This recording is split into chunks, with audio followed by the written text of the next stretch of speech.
Silokhu silindile ke sibhekile njengababukeli ukuthi uNomalanga phela uzobanjwa ngalamanga akhe ukuthi ke ukhulelwe ingane kakwenze ekubeni ke engakhulelwa. Sibongile faces yet another heartbreak because of her evil sister uVelephi.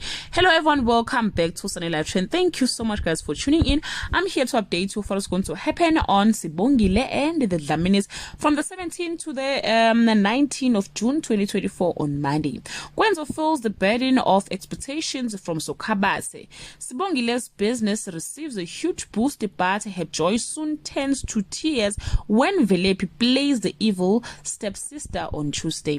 Vuma watches in horror as Deliwe is ambushed by an angry woman. Nomalanga's dream is shattered. Nelsiwe is pained when Mkhize coldly declares his new path unfazed by emotions on Wednesday.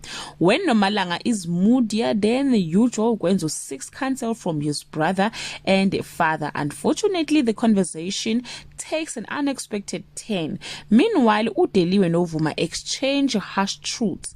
Well, guys, that's all I have for today. You can leave your comment below and share your opinion. Bye.